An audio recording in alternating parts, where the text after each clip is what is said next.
کاک شێرکۆم کاتت بە سپاس بۆ بەشداریکردنت وەکە دەبینین کەم سیستەمی نوێی موچە ناڕازی بوونی زۆری فەرمانبەران و مامەستانی لێکەوتە تەنانەت هێزە ئەمنیەکانیشی گرتوتەوە و کە دەبینینەوە بایکۆتی داوامەکەن بە پێچەوانەوە کە پێشووتر خەڵک فەرمانبەران بایکۆتیان نەکرۆ هێزە ئەمنیەکان لەوێ بوون بۆی ئەمنیەتیان بپارێزن ئێستا بە پێچەوانەوە ئەوانیش هاتوونەتەنەوە بەتەکەنی لاە پەیوەندیدارەکان حکوومەت ینی هەست بم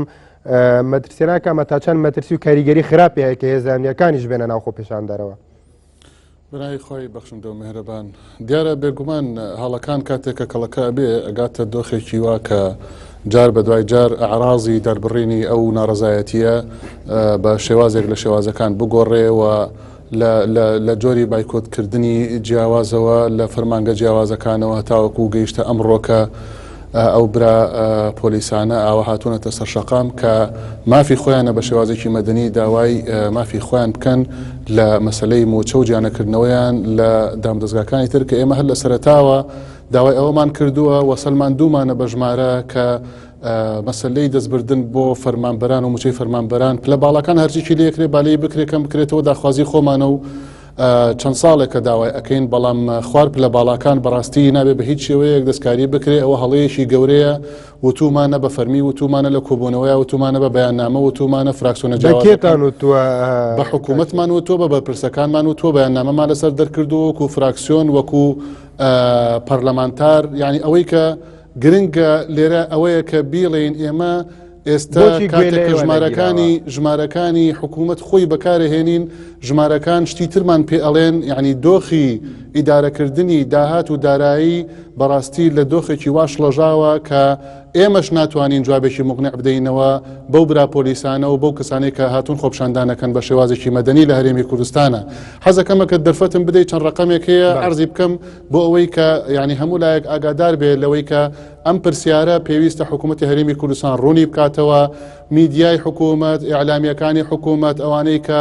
داتا و زانیاری حکوومەت ئەخەنە ڕوو بێنە سەر خەت لەگەڵ ڕای پەبلیک و لەگەڵ ڕای گشتی و لەگەڵ شەقامە ڕوونی بکەنەوە پێیان بڵێن کاکە حکومڕانی ئاوان ناکرێت لەلایەکەوە تۆ ڕوونکردنەوە نەدەی ئەرقام و زانیاری دروست نەدەی لەولاوە بەتەمابی خەڵک هێور بێتەوە خەڵک ئارام بێتەوە و قبوڵی بکاکە مەعاشەکەی ببڕیت و کەمی بکەیتەوە ئەمانە. یعنی ئێستا ئەو ڕقەمانی کە ئێستا عەرزیەکەم ئەو ڕقەمانن کە وەزارەتی سامانە سروشتیەکان ئیعلانی کردووە کە ئێمە هەمیشە تێبینیمان ئەوە بۆ کە ئەمە تەدقیق ناکرێ وردبینی ناکرێ دیوانی چاودێری دارایی دڵنیایی بۆ دروست نەکردەوە ناهێڵن دڵنیایی بۆ دروست بکە بەڵام بابینەوە سەر ڕقەمی وەزارەتی سامانە سروشتیەکان و حکوومەت خۆی کە ئیعلانی کردووە لە دوو مانگی ڕابردووە لە مانگی دوانزەیە 8,005,000 بەرمیل نەوت فرۆشراوە لە مانگی یەکە 8,656,000 بەرمیل فرۆشراوە. ئەم ژمارانە ئەگەر بێت و بە سعری فرۆشراوی نەوت کە ئیعلان ناکرێت لەن حکوومەتەوە کە بە چەند فرۆشراوە بۆ ئەوەی کە داهاتەکە کۆ بکرێتەوە حساب بکرێت بەڵام کاتێک ئێمە بە دوواداچوونمان کردووە بە پێی نرخی بازاری جیهانی $10 لێکم کردوەوە بە پێوی حکوومەت پێی وتوین کە هەمیشە لەبەرەوە ئێمە دەوڵەت نین $10 کەمەکرێتەوە کولفە و حساباتی زانستی ترمان لێجیا کردوتەوە زەرب و تەقسیمێکی بکەی ینی ئەم ڕقەمانە زۆر بە ئاسانی کەسانێک زۆر بە ئاسانی ئەتوانن لێکدانەوەی بۆ بکەن 882,230,000 دلار لە دوو مانگدا کۆکراوەتەوە. ئێمە ئێستا تەرکیزەکەمان لەسەر مانگی 12 مانگی یەکە مانگی 12 مانگی یەک ڕوون بکرێتەوە بۆی کە بزانین بۆچی موچەی فەرمانبەران ناتوانین دابین بکەین کە ئێمە هەمیشە وتمانە نابێت دەستکاری موچەی فەرمانبەران بکرێ بەدیلی تر هەیە گومرگ هەیە داهاتی ناوخۆ هەیە کۆنتڕۆلکردنی نەوت هەیە تدقیق هەیە وردبینی هەیە ئەبێ ئەم داتانە کۆکاتەوە 882,233,000 وەکو عەرزم کرد داهاتی ئەم دوو مانگە بێ. ئەم مەبلەغە طبعاً کاتێک کە دێنەوە سەر ئەوەی کە 600,000 بەرمیل تقریبا کاتێک ڕۆژانە ئەڕوات لە ڕێی بۆڕیەوە و 300,000 بڵێن لە تەنکەر و لە ئەوانی ترەوە بە کۆی ئەو تەقدیراتانەی کە هەیە 900,000 بۆ ملیۆنێک بەرمیل ئەڕوات. ئەمانە ئەگەر زەربی بکەی بە نرخێکی زۆر کەمواتە تانکەرەکانیش و ئەو 300,000 کە بەغێری بۆڕیش ئەڕوا 324 ملیۆن دینار ئەکا ئەوەی کە سەرف کراواتە ئەگە هەردووکی کۆ بکەیتەوە $1,206 ملیۆن ئەکا لە مانگی 12 و لە مانگی یەکە. ئەمە ئەگەر ئەوەی لێ دەرکەی کە دراوە بە پێشمەرگە و بە ئاسایش و بە زێڕەڤانی و هێزی ئامادە کە 350 میلیۆن دلارە و 25 میلیۆن دلاریشی ئیعلان کرا لەن حکوومەتەوە کە دراوە بە کۆمپانیا نەوتیەکان ئەمانەی لێ دەربکەی ئەو کاتە 831 میلیۆن دلار ئەمێنێتەوە. پرسیاری ئێمە لێرە ئەوەیە ئەگەر 831 میلیۆن دلار ماوەتەوە ئەی بۆچی موچەی فەرمانبەران نەدراوە تا ئێستا و بۆچی خشتەی دابشکردنی ئەو موچەیەش بە پێی سیستمی ئەو پاشەکەوتەی کە ئێمە ڕەفزمان کردووە و بەدڵمان نییە بۆچی واتە سەرسوورێکی بۆ دانراوە کە لە نهایەتی مانگی دووە موچەی مانگی یەک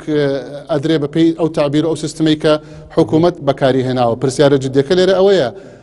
بۆچی حکوومەت نایەت ئەم 831 میلیۆن دلارە ڕوون بکاتەوە، بۆچی نایەت بەداتا و بەڕقم، بۆچی نایەت لەسەر ئیعلام لەگەڵ ئێمەدا بنیشێ ڕای گشتی تێ بگەینە بڵێ خەڵکی نەمەیەنە سەرجادە من ئەوەندەم پیا کردووە ئەوەندە وەڵامەکەی لە تۆر بگرم هەم وەکو حەزبەکەت لە حکوومەتدا هەم خۆتاندام پەرلەمانیانی بۆچی حکوومەتەوە ناڵێ بۆچی ناڵێ وا بڵێ ئەوەیە خەلەلی ئیدارەی حکومی ئەوەیە نادروستی لە حکومڕانیە ئەوەیە کە ئێستا ئێمە لەگەڵ دەستخۆشین بە ئەوبرا پەرلەمانتارانی بەغدا کە ئێمە لەسەر خەت بووین و داواکاری ئێمەش بووە من خۆم بە شخصی داوام لە هەندێک پەرلەمانتاری بەڕێز کردووە کە ئەو پرۆژەیە پێشکەشکۆن لە چونکە عێراق وەکو دەوڵەت ئەتوانێت ئەوە بکە بۆ بەدواداچوونی داهات بەدواداچوونی سەرەت و سامانی زۆرێک لە بەرپرسەکان کە بەنە یاسایی لە دەرەوەی وڵاتە کە بە دەستخۆشیەوە ئەوە هەوڵێکی زۆر گرنگە ئەوە جوهدی ڕاستەقینەیە بۆ چارەسەرکردنی قەیرانی دارایی لە هەرێمی کوردستان لەگەڵ کۆنتڕۆلکردنی دارایی و گومرگ و نەوت و شتەکانی تر کەوابێ لێرەیە ئێمە بەڕاستی ینی زۆر گرنگە ئەوە بڵین کە مامەڵەکردن لەگەڵ ئەزمەیە ئاوا ناکرێ یعنی تۆ لەلایەکەوە ڕاستیەکان ڕوو نەکەیتەوە لەلایەکەوە نێی بەڕوونی بڵێ ئەوەندەم دەسەکەوێ و ئەوەندە خەرج ئەەکەم لەلایەکەوە داوا ئەەکەی موچەی فەرمانبەران کەم بێتەوە ئەشتەوێ خەڵک تحملی بکە کە ئێمە جەخت لەسەر خەباتی مەدەنی و تعبیری مەدەنیەکەینەوە ئەمەش ڕۆژاویە لە ئیدارەی ئەزەماتە ئاوا ئەم هەرێمی کوردستانە بەرەو ئاقارێکی زۆر مەترسیدار و نادیارە ئەڕوا ناکانی هەموو لایەنێک هی هەموو ئەندام پەرلەمانێک ئێستا قسەی لەگەڵ بکە هەموو بەرپرسێک لە هەر حەزبێک لە هەر پۆستێکی حکومیە بێ دەڵێم بارودۆخاوە بەڕێوە ناچێ خەڵک مافی خۆیەتی خەڵک نانی نییە وەزی ئابووری خراپە و لە بەرامبەریشە خەڵک سیقەی نییە باوەری بە قسەی هیچ بەرپرسێکی چونکە بنکنێکە وەزێکی خراپی ئابووری هەیە دەمێ بزانم بارودۆخێکی خراپی ئابووری هەیە یان ئەوەتە وەک خەڵک دەڵێ خۆیان پاران هەیە و نایەن بە خەڵک بە دڵنیاییەوە من بەش بە حاڵی خۆم قەناعەتم وایە کە ئیدارەیەکی نادروست بۆ دارایی و ئابووری لە هەرێمی کوردستانە بۆتە سەبەبی دروستبوونی ئەم قەیرانە بە ئێستاشەوە یعنی مەترسیەکە لەوایە کە ئێمە دەرسەکان وەرنەگری مەترسیەکە لەوای کاکە مەهێڵ ئێمەمانان مزایدە بکەین مەهێڵن ئێمەمانان ئەرقامی نادروست بین وەرن خۆتان وەرنە سەر شاشە وەرنە سەر ئیعلام و وەرنە سەر میدیایی گشتی و بڵێن ڕاستیەکان چییە بۆ ئەهێڵن خەڵک مزایدەتان بەسەرا بکە بۆ ئەهێڵن خەڵک ڕقەمی غەڵەت وەکو خۆتان ئەڵێن ئەگەر غەڵەتە دەڕێلەوە بگرن وەرن خۆتان ڕاستیەکان بڵێن وەرن بڵێن مانگی 12 چەندتان پیا کردووە مانگی یەک چەندتان پیا کردووە چەندتان خەرجی کردووە بۆچی داتای 2015 نادرێت نە بە پەرلەمانتار نە بە کەس بۆچی ناوترێ نەوتەکە بە چەند فرۆشراوە بۆچی ناوترێ گومرگ چەندی پیا کردووە بۆچی ناوترێت داهاتەکانی تری ناوخۆ بۆ ناهێڵدرێت تەدقیق بکرێ وردبینی بۆ بکرێ ئەمەش ڕۆژاویە لە ئیدارەی ئەم مەلەفە یعنی ئەمەیە کە ئێمە نامانەوێت خەڵک ئێستا بڕوا بە ئێمە بکە ئەمانەوێت حکوومەت خۆی بێت ڕاستیەکان بە خەڵک بڵێ نامانەوێت دۆخەکە قوڵتر بێتەوە ئەمانەوێت حکوومەت خۆی بێ لەگەڵ پەبلیکا مامەڵە بکات و مافی ڕایگشتی و شەقامە کە تێبگات ڕاستیەکان بڵێ ئەوەندەم پیا کردو ئەوەندەم خەرج کردو ئەوەندە ماوەتەوە 831 میلیۆن دلار بە تەقدیراتی ئێمە تۆ وەرە بە ئێمە بڵێ ڕقەمەکەی ئێوە غەڵەتە نەخێر 831 نییە ئەوەندەیە بۆ ئەوەی کە خەڵک دڵنیابێ بۆچی تۆ ئەتەوێ موچەکەی دابەزێنی کە ئێمە لەگەڵ دابەزاندنی موچە و دەستکاریکردنی موچەی فەرمانبەران نین باسم لە تەواصلی حکوومەتە لەگەڵ ڕایگشتی و شەقامە باسم لەو قەتع و لەو لێکتێنەگەیشتنەیە کە حکوومەت بە نادروستی مامەڵە لەگەڵ داتا و زانیاری و دارایەکانە ئەکا دەرەنجام ڕایگشتی ئەبێت تێبگا ئەبێت بزانێت چیە بەنە شارەزایی دەیکە یان ناوێت ڕاستیەکە بڵێ هەرچیەک بێ هۆکارەکەی لە نەتیجەیە ئەوەیە کە حکوومەت ناتوانێت ڕاستیەکان ناتوانێت زانیاریەکان ناتوانێت بۆ ڕایگشتی ڕابگەێنێ جا هەر بۆ ناتوانێت تەنیانی هۆکارەکە بۆ ناتوانێت بێڵێ ینی بۆ دوو تەفسیری هەیە کە بۆ ناتوانێت تەفسیری یەکەمیان ئەوەیە ئەوە تا ئێمە ڕقەمەکانی خۆیانمان بەکارهێناوە کە ئێمە لەبەرەوەی تەدقیق نەکراوە متمانەمان پێی نییە بە پێی پێویست ئەو ڕقەمانەی خۆیان پێمان ئەڵێ 831 میلیۆن دلار بەلای کەمەوە لە 2012 لە مانگی 12 و لە مانگی یەکە پەیدا کراوە ئەم ڕقەمانەی خۆیان ئێستا دش بە خۆیان وەستاوەتەوە ئەمە یەک دوو دیارە دەرکەوت کە لەمە دو حکوومەت زانیاری بڵاو بکاتەوە دیارە کەسانێک هەیە کە بتوانن شیکاری بۆ بکەن و ڕوونی بکەنەوە و ئەرقام و حساباتە زانستیەکان بخەنە ڕوو بەڵام ئێمە ئەڵێین مەهێڵن ئەوە ڕووبدا خۆتان وەرن زانیاریەکان ڕاستیەکان ڕۆژانە هەموو ڕۆژێ ئیعلام بەکاربێنن بۆی ڕای گشتی تێبگەێنن ئەسڵ و ئەساسی شتەکان چۆنە و ڕێبگرن لە هەر مزایداتێکی سیاسی و ڕقەمی کە لێرە و لەوێ بکرێت ئەمڕۆ وای لە هاتووە قوتابیەکی ابتدایی بێنە ئەتوانێت زەرب و تەقسیم کا بۆ ئەم ژمارانەی کە حکوومەت ڕایگەیاندۆ و دەرەنجام بیسەلمێنێ کە ئەو ڕقەمانە بە جەمع و تەرحێکی زۆر ئاسایی هەڵەی زۆرتیایە یەک ناگرێتەوە لەگەڵ یەکتریە ئەمەیە کە ئەڵێین لەم دۆخواستیارێ ناکرێ مامەڵەی نادروست لەگەڵ داتا و زانیاریە بکرێت ناکرێ زانیاریەکان بەپێی دروستی نەخرێتە بەردەستی هاونیشتیمانە کاتێک کە تۆ بە خەڵکەڵی هێور ببنەوە مامۆستایان پۆلیسەکان خۆپشاندەران لەسەر شەقام وەرە پێیان بڵێ ڕاستیەکە ئاوایە ئەو کاتە ئەوانیش وەڵامیان ئەبێ کە وەڵامیان بوو پێت ئەڵێ ئەگەر کاکە فەقیرین با هەمومان پێکەوە فەقیر بین بەڵام ئەگەر خەڵکانێک های لایف بژین و لەولاوە خەڵکانێک بچەوسێنەوە و تەماح بکەیتە 15,000 و 20,000 و 30,000 فەرمانبەرێکە 200,000 هەیە و 300,000 هەیە ئەمانە ئەمە مامەڵەیەکی نادروستە بۆیە زۆر گرنگە جەخت لەسەرەوە بکەینەوە یەکەم موچەی فەرمانبەران خوار پلە باڵاکان بە هیچ شێوەیەک دەستکاری نەکرێ ئەوە هەڵەیەکی گەورەیە بڕۆپەل بەهاوە بۆ کۆنتڕۆلکردنی گومرگ بڕۆپەل بەهاوە بۆ کۆنتڕۆلکردنی داهاتی ناوخۆ قەرزەکانی کۆبکەرەوە پارەی دەرەوەی وڵات ئەگەر هەبێ بیهێنەرەوە نەوت کۆنتڕۆل بکە و چەندین هۆکاری تر کە بەدڵنیاییەوە ئەو ڕێگانەی کە باسی دەکەی ئەو ڕێگانەی کە باسی دەکەی یعنی ئەو ڕێگانەی کە باسی دەکەی ئەگەر پارە لە دەرەوە بەیان کەسانی شارەزا لە بواری دارایی و ئابووریا کار بکەن هی گومرگەکان هی داهاتی ناوخۆ هەنی ئەگەر هەموو ئەمانە بتواندرێ کێشەکانی پێچارە سەر بکرێتن بەپێی ئەو لێکدانەوەی جەنابیشت بێتن کە ئەو پارەی نەوتی پێفرۆشراوە لە دوومانگی ڕابردوودا دەتواندرێ موچەی فەرمانبەران دابین کاتن ینی کەواتە حکوومەت بۆچی ئەوە ناکاتن دوو ئێوە ئەندام پەرلەمانن ینی ئەرکی ئێوە تەنیا قسەکردنیان بە جدی بتوانن فشار بخەنە سەر خەڵکانی تا ئێستا خەڵکانێکێک کە باوەری بە قسەکردنی پەرلەمانتارانیش نەماوە پەرلەمانتارانیش ڕەخ نەدەکەن تەواوە با لەبری ئەوەی کە خەڵک بڕوا بە کەسانێک بکە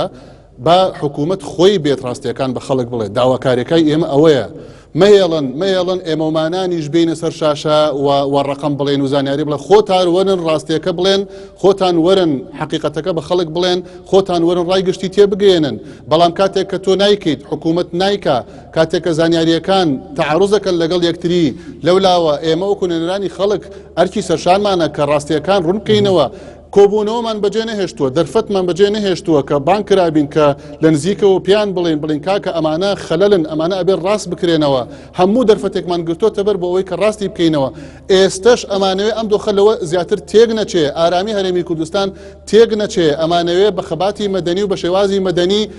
بە دروستی مامەڵە لەگەڵ داهات و